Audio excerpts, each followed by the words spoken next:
Okay, so the final update review for the Brooks Ghost 14, nearing the end of their lifespan. This is the final update, how I've been getting on, final scores before I retire them in the next few weeks. How have they got on? Have I liked them any more? Have they got any worse? Let's get on with it.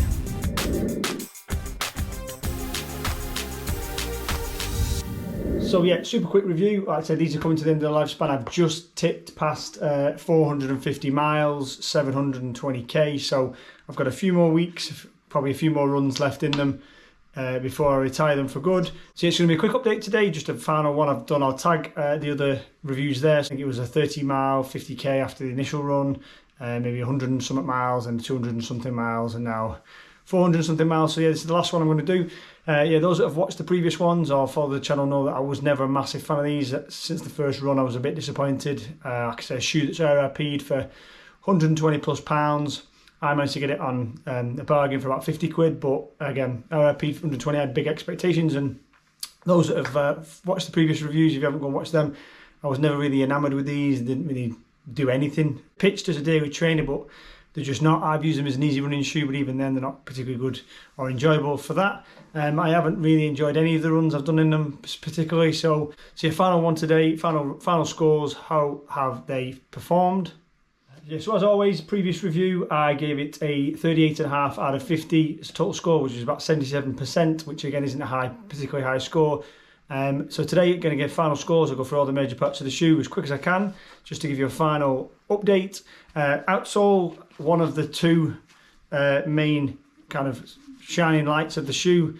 It's now done, I'll do some close-ups as I talk as always. It's now done, let's say, 450 miles, just over 720 plus K. So loads and loads of miles, and yet the outsole is still holding strong. I said from the very early reviews that it has got a big chunk of rubber, probably too much for my preference, but that would lend itself to lasting a long time. The rubber was quite slippy at the start, but as it's worn in, it's got a good grip on it now. So previous score was 7.5. I think that's crept up gradually as I've used it. It's now, final score is going to be 8 out of 10 for the outsole. Only not going any higher purely on the amount of it. It wasn't massively grippy at the start, and there's probably a good few mils too much for my own preference. I don't think it needs to be quite that much, which again adds to the weight. So 8 out of 10 for the outsole. Midsole, moving on quickly, that's the most disappointing thing in this shoe. I believe this was the first model, the 14, the Brooks Ghost 14, with full DNA loft. Midsole, previous iterations had a bit of DNA loft and a bit of a cheaper kind of EVA foam. But yeah, I don't know what it's supposed to be. It's clumpy, it's not responsive, it's not particularly soft, it's not propulsive. It's just there, and yeah, just massively disappointed. It never really softened up much, and yeah, just very few runs, if any, have I got in the shoe and ran it and gone, do you know what, that was a really nice, enjoyable run. Even the easy runs where I'm deliberately taking it slow, it just doesn't really give anything back. So yeah, 6 out of 10. I've dropped that down from 7 to 6 now. We've nearly at the end of the lifespan. I was waiting and waiting, hoping it will get better. It's protective. You get back off of a run and your legs aren't battered. It's a decent stack height. It's just for 120 pounds, you can go back to the RRP. I just expect far more than what you're getting from this. So yeah, I'm going to give it a 6 for the midsole. Moving on to the upper. Again, dual density upper. So 2 layers. Tongue is, I'm going to recap myself, not gusseted, and loads of plush heel pocket, loads of plushes, and probably the most rigid heel counter I've ever experienced on a shoe. So yeah, really good stability, really good support, really comfortable place for your shoe to be. Slight issues with overheating in the early parts of my usage of it, until I got used to wearing thinner socks with it. So really thick, a good winter shoe. Again, it's done the mileage it's done, and zero signs of wear or tear or rips. Even the heel pocket, where normally you get a bit of rub in there and that starts to fray, literally it almost looks like new, other than a bit of discoloration, which again is from me not cleaning them. So upper, I'm going to give it 7.5. I will give it slightly higher, obviously, because again, durability is really good, but it's a bit thick, a bit warm, but in terms of comfort, really high scoring. Just 7.5 overall, just because again, it's probably too much of it again. Loads and loads of cushioning, loads and loads of padding, loads and loads of warmth. Final two bits now. I always finish off with a value score and durability. Value, as always, is based on RRP. So overall, I'm going to give it a 7.5. I'm going to stick with my score I gave it last time. Again, I'm going to touch upon the last bit in a minute. Durability, which is its biggest plus point. Other than the outsole is, like I said, pretty solid. It's almost indestructible. You can run. This shoe can probably do another 400 miles at least. You might think that's daft. It's not. The outsole's only just starting to wear a little bit in the forefoot, but it's got that much mils behind it. It's not even going to get to the foam anytime soon. Upper's standing up in good stead. Midsole's that firm that it's not really going to diminish or plateau or bottom out at any point. So there's nothing really about it that's going to give up anytime soon. So I'm literally going to retire it just because I don't really like them anymore. I've run a good few hundred miles in them now, a good few 100k, and they're just not going to get any better. I'd rather run in a different type of shoe. So 7.5 for value.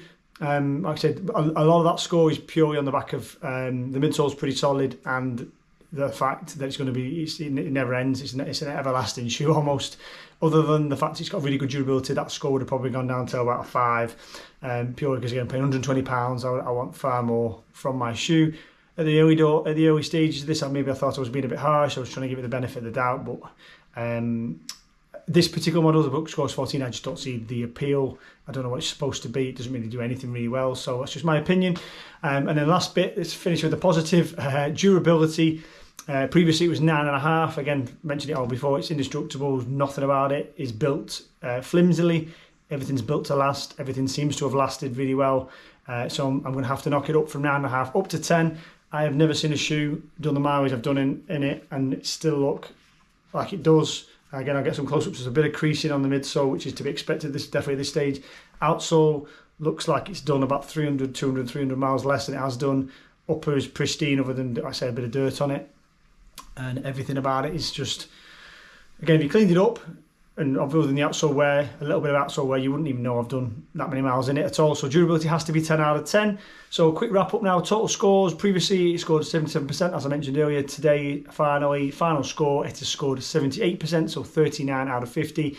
What lets it down? The upper's too thick, the price is too high, and the midsole is the most disappointing part of the shoe, which in most people's shoes, most people's eyes, the midsole is the selling point. Is it springy, is it bouncy, is it airy, is it light, is it propulsive?